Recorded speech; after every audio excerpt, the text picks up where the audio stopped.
রাত তখন 11:15। কানাডার শান্ত তুষারবৃত শহরতলি মার্কাম হঠাৎ কেঁপে উঠল এক তরুণীর আর্তনাদে।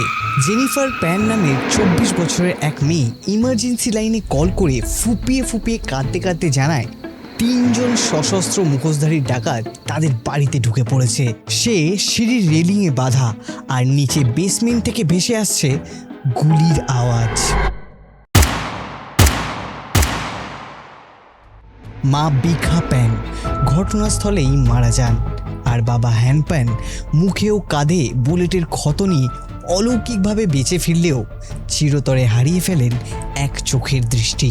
পুলিশ প্রথম দেখায় এটিকে সাধারণ ডাকাতি ভাবলেও খুব দ্রুতই ফরেন্সিক রিপোর্টে এমন কিছু খটকা বের হতে শুরু করে যা কোনো হিসেবের সাথে মিল ছিল না। ঘরের ভিতরে জোরপূর্বক প্রবেশের কোনো চিহ্নই নেই, গহনা টাকা সব একেবারে অক্ষত। আর সব থেকে বড় কথা, খুনিরা প্রধান আইউইটনেস জেনিফারকে সম্পূর্ণ অক্ষত অবস্থায় কেন ছেড়ে গেল? অফিসিয়াল পুলিশ ফাইল, আদালতের গোপন নথিপত্র এবং ফরেন্সিক প্রমাণের উপর ভিত্তি করে তৈরি হওয়া এই ঘটনাটি আমাদের এমন এক অতল অন্ধকারের মুখোমুখি দাঁড় করায় যা মানুষের চেনা সম্পর্কগুলোকে এক পলকে চূর্ণ করে দেয়। কিন্তু কে ছিল এই ট্র্যাজেডি নেপথ্যের আসল কারিগর? কে বা কারা ছিল এই কালপ্রিট যারা একটা নিরীহ পরিবারের মুখ থেকে মাত্র এক রাতে তাদের সম্পূর্ণ হাসি কেড়ে নেয়? Let's learn more about today's case. This is the case of the Jennifer pan conspiracy.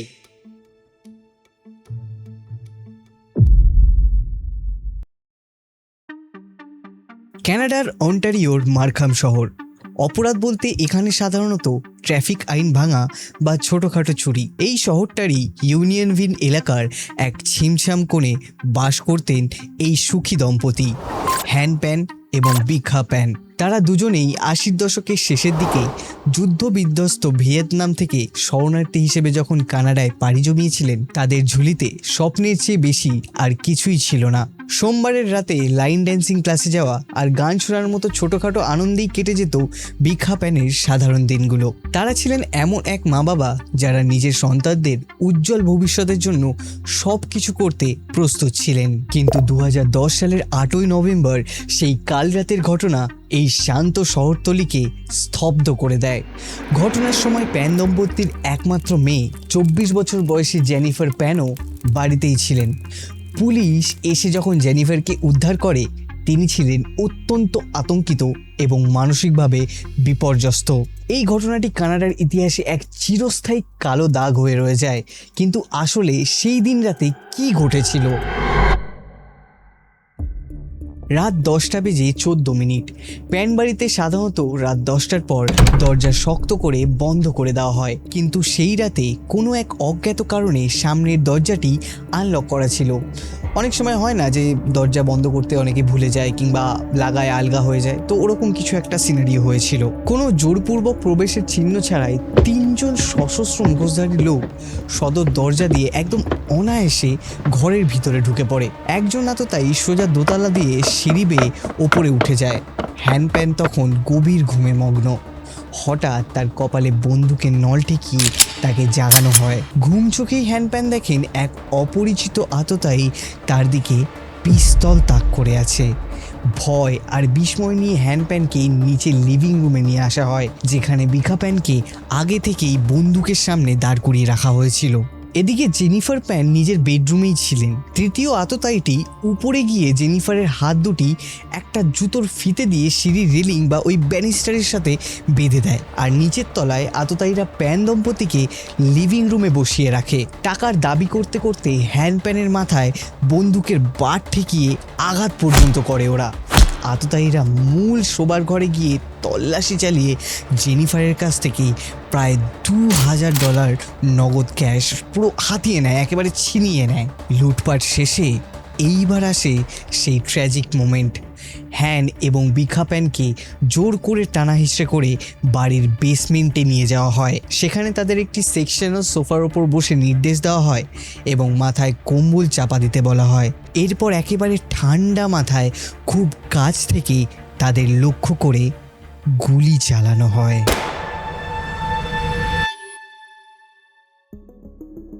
বিখা প্যানের মাথায় ও ঘাড়ে 3টে বুলেট বিঁধে যায় এবং তিনি ঘটনাস্থলেই মারা যান। আর হ্যান প্যানের চোখের নিচে ও কাঁধে 2টি গুলি লাগে। যন্ত্রণায় ছটফট করতে করতে হ্যান প্যান মাটিতে লুটিয়ে পড়েন এবং সেখানেই অজ্ঞান হয়ে যান। আততায়ীরা চলে যাওয়ার পরপরই সিঁড়ির ব্যানিস্টারে বেঁধে থাকা জেনিফার তার ফোন ব্যবহার করে রাত 10:48 911-এ কল করেন। ফোনের ওপার থেকে যখন অপারেটর কথা বলছিলেন, জেনিফারের কান্নায় ভেঙে পড়া কণ্ঠস্বর রেকর্ড হচ্ছিল। ঠিক সেই সময়ই ঘটে এক অবিশ্বাস্য ঘটনা। বুলেটের ক্ষত নিয়ে মুহূর্ষ হ্যান্ডপ্যান কোনো মতে হামাগুড়ি দিয়ে বাইরে যাওয়ার চেষ্টা করছিলেন এবং সাহায্যের জন্য চিৎকার করছিলেন। জেনিফারের সেই 911 কলের ব্যাকগ্রাউন্ডে হ্যান্ডপ্যানের সেই আর্তনাদ এবং যন্ত্রণাদায়ক গোঙানি স্পষ্ট শোনা যাচ্ছিল। খবর পেয়ে দ্রুত ঘটনাস্থলে পৌঁছায় জরুরি উদ্ধারকারী দল এবং পুলিশ বাহিনী। বিখা প্যানের নিথর দেহটি উদ্ধার করা হয় বেসমেন্ট থেকে, আর রক্তাক্ত হ্যান্ডপ্যানকে এয়ার অ্যাম্বুলেন্সে করে টরন্টোর সানিব্রুক হাসপাতালের ট্রমা ইউনিটে নিয়ে যাওয়া হয়। সেখানে তাকে একটি লাইফ সেভিং কোমায় রাখা হয়, কারণ এই ঘটনার পর তিনি কোমায় চলে গিয়েছিলেন। এই রক্তাক্ত ঘটানোর পর পুলিশ তদন্তের পাশাপাশি প্যান পরিবারের পিছনের ইতিহাস জানার চেষ্টা করছিল। হ্যান্ডপ্যান এবং বিখা প্যান ছিলেন অভিবাসী সংগ্রামের প্রতীক। তারা দিনরাত হাড়ভাঙা খাটুনি খেটে মার্খাম শহরে একটি সুন্দর বাড়ি তৈরি করেছিলেন এবং সন্তানদের সাফল্যের জন্য এক নিখুঁত ভবিষ্যৎ গড়তে চেয়েছিলেন। কিন্তু জেনিফারের জীবনটা আসলে ছিল একটি অসম্ভব কঠোর নিয়মের বেড়াজালে বন্দী। তার বাবা হ্যান্ডপ্যান ছিলেন চরম কঠোর এবং অনুশাসনপ্রিয় একজন মানুষ, আর মা বিখা প্যান ছিলেন স্বামীর এই শাসনের নীরব সমর্থক। জেনিফারের ওপর ছোটবেলা থেকেই চাপিয়ে দেওয়া হয়েছিল আকাশচুম্বী প্রত্যাশার বোঝা। মাত্র 12 বছর বয়স থেকেই তাকে পিয়ানোর ক্লাসিক্যাল থিওরি ও হারমোনিয়াম শিখতে যেতে হতো। সাথে সাথেই চলতো স্কেটিংয়ের কঠোর প্রশিক্ষণ। তবে জেনিফারের জীবনের প্রথম বড় ধাক্কাটি আসে 8ম শ্রেণীতে, যখন একটি গুরুতর হাঁটুর ইনজুরির কারণে অলিম্পিক ফিগার স্কেটার হওয়ার স্বপ্নটা তার একেবারে চিরদিনের জন্য ভেঙে যায়। এই ব্যর্থতা জেনিফারের মনের উপর গভীর প্রভাব ফেলেছিল। ভ্যালডিক্টোরিয়ান না হতে পারা এবং বাবা মায়ের প্রত্যাশা পূরণ না করতে পারায় চরম গ্লানি ও হতাশা তাকে গ্রাস করতে শুরু করে। এই সময় জেনিফার তার হাই স্কুলের সহপাঠী ড্যানিয়েল ওয়াংয়ের সাথে একটি গোপন সম্পর্কে জড়িয়ে পড়েছিলেন। ড্যানিয়েল ছিলেন একজন রেস্তোরাঁর কর্মী এবং খণ্ডকালীন মাদক ব্যবসায়ী ও ড্রাগ সাপ্লায়ার, যা জেনিফারের বাবা মা কোনো দিনও মেনে নিতে পারতেন না। এই সময় জেনিফারের পড়াশোনার অবস্থা একেবারে খারাপ হতে থাকে। তার গ্রেড একে একে কমতে থাকে। ক্লাসের ফার্স্ট মেয়ে সে এখন লাস্ট মেয়ে হতে শুরু করলো, এমনকি সে এক্সামে ফেলও করা শুরু করলো। এই সব জিনিস এবং বাবা মায়ের রাগ আর হতাশা এড়াতে সে তার রিপোর্ট কার্ড জাল করতে শুরু করলো। এক্সামে ফেল হওয়ার কারণে জেনিফার কোনোদিন ইউনিভার্সিটিতে যায়নি, কিন্তু এই জিনিসটা সে তার বাড়িতে কোনোদিন জানতে দেয়নি। ফেক রিপোর্ট, তার ফেক জীবন, সব কিছু সে আরামসে চালিয়ে যাচ্ছিল। বাড়িতে কাউকে কিচ্ছু জানতে দেয়নি এবং সাথে সাথে ড্যানিয়েলের সাথে সম্পর্ক তো চলছিলই। পুলিশ যখন তদন্ত শুরু করে, তারা এই পারিবারিক টানাটানি এবং জেনিফারের পাস্ট লাইফ এবং তার ফেক লাইফ সম্পর্কে সব কিছুই জানতে পারে। জেনিফার প্যান ও তার গোপন প্রেমিক ড্যানিয়েল ওয়াংকে পুলিশ সাধারণ পার্সন অফ ইন্টারেস্ট বা জিজ্ঞাসাবাদের আওতায় রাখে, কিন্তু প্রথম প্রহরে তাদের বিরুদ্ধে সরাসরি কোনো প্রমাণ ছিল না। ইয়র্ক রিজিওনাল পুলিশের মনে এই ঘটনার প্রথম রাতেই কিছু গুরুতর সন্দেহ দেখা দিতে শুরু করে। প্যান বাড়ির দরজার কোনো জোরপূর্বক ভাঙা বা তালা কাটার চিহ্ন ছিল না। খুনিরা ঘরের সোনাদানা, দামি ইলেকট্রনিক্স বা প্যান পরিবারের কষ্টার্জিত উপার্জনের বিশাল একটা অংশ স্পর্শ পর্যন্ত করেনি। আর সবচেয়ে বড় বিস্ময় ছিল জেনিফার নিজেই। জেনিফারকে সিঁড়ির ব্যানিস্টারের সাথে যে জুতোর ফিতা দিয়ে বেঁধে রাখা হয়েছিল তা ছিল একেবারে আলগা, যা জেনিফার চাইলেই একটু চেষ্টা করলেই নিজে খুলে ফেলতে পারতো। নাহলে আপনিই ভাবুন না, ওই রকম বাধা অবস্থায় জেনিফার কি করে 911-কে কল করে। জেনিফারের হাত যদি এত শক্ত করেই বাধা থাকে, তাহলে জেনিফার কল করলো কি করে? এইটা ছিল পুলিশদের মনে একটা গভীর প্রশ্ন। আর তারপর প্রথম প্রমাণটি আসে প্রতিবেশীর সিকিউরিটি ক্যামেরার ফুটেজ থেকে। ফুটেজে দেখা যায় কোনো ধরনের জোর জবরদস্তি ছাড়াই রাত 11:14 তিনজন মুখোশধারী সদর দরজা দিয়ে অনায়াসে ঘরের ভেতরে ঢুকে যাচ্ছে। এর মানে একটাই হতে পারে, ভেতর থেকে দরজাটা আগে থেকেই আনলক করে রেখেছিল কেউ একজন। জেনিফারকে 11ই নভেম্বর আবার দ্বিতীয়বারের জন্য জেরার মুখোমুখি করা হয়। গোয়েন্দারা জেনিফারের ব্যক্তিগত জীবন, পড়ালেখা এবং ড্যানিয়েল ওয়াংয়ের সাথে তার গোপন প্রেমের বিষয়ে জানতে চাইলে তার প্রতিটি কথায় তীব্র অসঙ্গতি এবং নার্ভাসনেসের প্রকাশ পায়, যেন সে এগুলো কিছু বলতেই চাইছে না। কিন্তু পরবর্তী সময়ে জেনিফার ড্যানিয়েল ওয়াংয়ের সাথে তার সম্পর্ক স্বীকার করলেও খুনের সাথে তার নিজের কোনো সম্পর্ক আছে এটা সে পুরোপুরিভাবে অস্বীকার করে। গোয়েন্দারা যখন সব কিছু তদন্ত করেও এই মামলার কোনো কিনারা করতে পারছিলেন না, ঠিক তখনই ঘটল একটা অলৌকিক ঘটনা যা পুরো মামলার মোড়কে 180 ডিগ্রি ঘুরিয়ে দিল। ঘটনার 4 দিন পর 12ই নভেম্বর অলৌকিকভাবে লাইফ সেভিং কোমা থেকে চোখ খোলেন জেনিফারের বাবা হ্যান প্যান। বুলেটের ক্ষত আর তীব্র শারীরিক যন্ত্রণা নিয়ে গোয়েন্দাদের কাছে তিনি এমন এক জবানবন্দি দেন যা পুরো তদন্তকারী দলের পায়ের তলার মাটি একেবারে সরিয়ে দেয়। হ্যান প্যান পুলিশকে বলেন সেই দিন রাতে লিভিং রুমে যখন তাদের বসিয়ে রাখা হয়েছিল তিনি নাকি স্পষ্ট দেখেছেন যে জেনিফারের হাত মোটেও বাঁধা ছিল না। জেনিফার সম্পূর্ণ মুক্ত অবস্থায় এদিক ওদিক হাঁটছিল।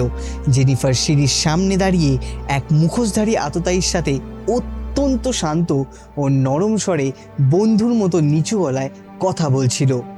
বিখা যখন কাকুতি করছিলেন যে যাতে তার মেয়ের কোনো ক্ষতি না করা হয়, তখন খুনিরা জেনিফারকে কিছুই করেনি।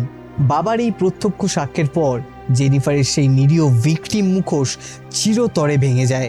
হ্যানপ্যান গোয়েন্দাদের বলেছিলেন, পুলিশের সব প্রযুক্তি ও শক্তি খাটিয়ে তোমরা বের করো সেই দিন রাতে জেনিফার আসলে কি করছিল।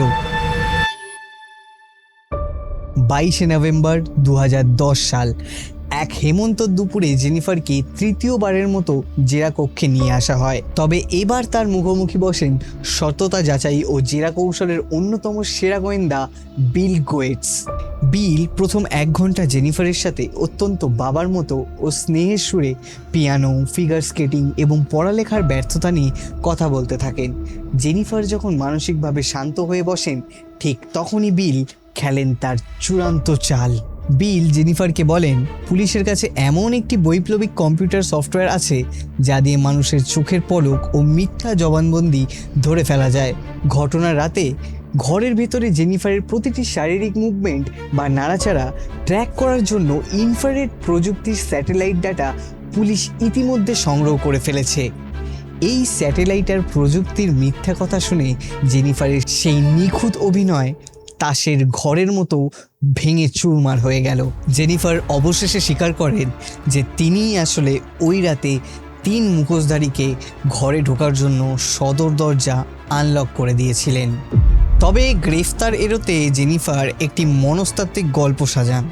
তিনি দাবি করেন যে তিনি তার বাবা মাকে মারতে চাননি, বরং তিনি নিজের ব্যর্থতা সহ্য না করতে পেরে নিজেকেই করানোর জন্য ওই আততায়ীদের $10,000 বিনিময়ে ভাড়া করেছিলেন এবং ভুলে তারা তার মা বাবাকে গুলি করে বসে। কিন্তু জেনিফারের এই তত্ত্বকে তদন্তকারীরা সরাসরিভাবে নাকচ করে দেন, কারণ গোয়েন্দারা নিশ্চিত ছিলেন ঘটনার টাইমিং ও নির্দেশনা সরাসরি তার বাবা মাকেই টার্গেট করার জন্য ছিল।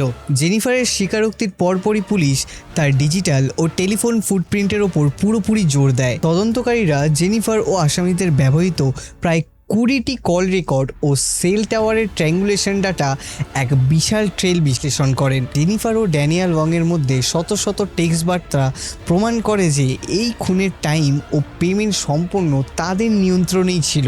বিশেষ করে খুনের ঠিক 6 ঘন্টা আগে জেনিফার এবং ড্যানিয়েল ওয়াংয়ের মধ্যে 100রও বেশি টেক্সট মেসেজের আদান প্রদান ঘটেছিল। আর সেখান থেকেই উদ্ঘাটিত হয় আসল সত্য। জেনিফারের সাথে তার প্রাক্তন প্রেমিক ড্যানিয়েল ওয়াংয়ের যোগাযোগ ছিল। ড্যানিয়েল জেনিফারকে ল্যান্ডফোর্ড ক্রফোর্ড ওরফে হোমবয় নামের এক অপরাধীর সাথে পরিচয় করিয়ে দেয়। এই ল্যান্ডফোর্ড আবার এরিক কার্টি এবং ডেভিড মাইলভাগনাম নামে আরও 2জন ব্যক্তিকে এই কাজের জন্য যুক্ত করে। ফরেন্সিক দল এরিক এবং ডেভিড মাইলভাগনামের মধ্যে আদান প্রদান করা একটি ভয়ানক টেক্সট বার্তা উদ্ধার করে। 2010 সালের 31শে অক্টোবর কার্টি আততায়ী ডেভিড মাইলভাগনামকে টেক্সটে খুনের চুক্তির বিবরণ দিয়ে লিখেছিলেন 10 স্ট্যাক্স অর্থাৎ $10,000 অথবা প্রতি মাথায় 5,000 করে। ডেভিড তার ফিরতি মেসেজে অত্যন্ত শান্তভাবে লিখেছিলেন, একদম সহজ কাজ। জেনিফারের এই ভয়ঙ্কর সিদ্ধান্তের পেছনে ছিল বছরের পর বছর জমে থাকা মিথ্যা, জমে থাকা ক্ষোভ আর স্বাধীনতার তীব্র আকাঙ্ক্ষা। 4 বছর ধরে ইউনিভার্সিটিতে পড়ার যে কাল্পনিক জীবন সে সাজিয়েছিল, 2008 সালে তা বাবা মায়ের কাছে ধরা পড়ে যায়। সত্যিটা সামনে আসার পর তার বাবা মা তার ফোন ও ল্যাপটপ কেড়ে নেয়, তার চলাফেরার কড়া নজরদারি বসান এবং তাকে এক প্রকার পুরো ঘরবন্দি করে ফেলে।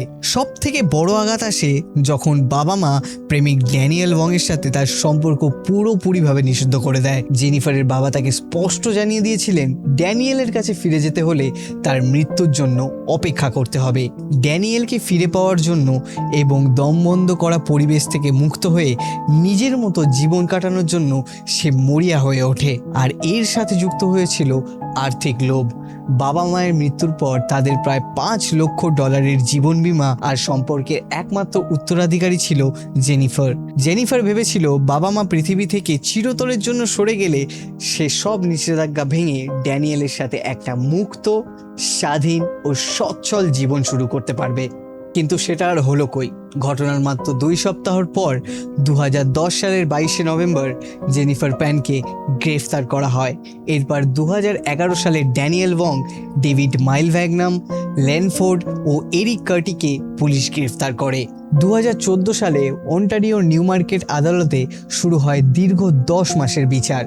শত শত প্রমাণ এবং প্রায় 50 জন সাক্ষী এবং হ্যান্ড প্যানের গুরুত্বপূর্ণ জবানবন্দির ভিত্তিতে jury board Jennifer Pan, Daniel Wong, David Mylvaganam ও লেনফোর্ড ক্রোফোর্ডকে প্রথম ডিগ্রি হত্যা এবং হত্যা চেষ্টার দায়ে দোষী সাব্যস্ত করে।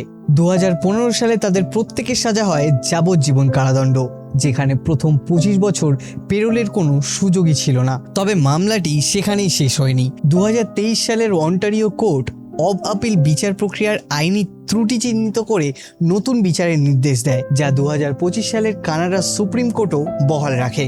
অবশেষে 2026 সালে নতুন বিচার এড়াতে Jennifer Pan, Daniel Wong, David Mylvaganam এবং লেনফোর্ড সবাই কম গুরুতর অপরাধ ম্যানস্লটার বা সংশ্লিষ্ট অভিযোগ স্বীকার করে নেন। ফলে তাদের সাজা পরিবর্তিত হয় এবং দীর্ঘদিন কারাভোগের কারণে তারা এখন পেরোলের আবেদন করার যোগ্য হন। তবে শেষ পর্যন্ত তাদের মুক্তি মিলবে কিনা সেই সিদ্ধান্ত এখন পেরোল বোর্ড অফ কানাডার হাতে। সেই রাতের পর প্যান পরিবারের জীবন আর কখনো স্বাভাবিক হয়নি। কঠোর শাসন নিয়ে বিতর্ক থাকলেও শেষ পর্যন্ত এই অপরাধ ছিল জেনিফার প্যানের নিজের সিদ্ধান্ত। হ্যাঁ এভরিওয়ান, আশা করছি আপনারা সবাই সুস্থ এবং ভালো আছেন। আপনারা যদি এরকম ট্রু ক্রাইম ডকুমেন্টারিজ ভিডিও পছন্দ করেন তাহলে এই চ্যানেলটাকে সাবস্ক্রাইব করে রাখতে পারেন যদি ভালো লেগে থাকে, কারণ আমি এইরকমই ট্রু ক্রাইম ডকুমেন্টারিজ এই চ্যানেলে বানিয়ে থাকি। দেখা হবে আপনাদের সঙ্গে পরের ভিডিওতে। যদি পরের ভিডিওটা দেখতে চান তাহলে সাবস্ক্রাইব করে রাখতে পারেন বা আমার প্রিভিয়াস ভিডিওগুলো দেখতে পারেন যদি আপনি এই চ্যানেলে নতুন হন। Thank you so much. দেখা হচ্ছে পরের ভিডিওতে। Tata, bye by.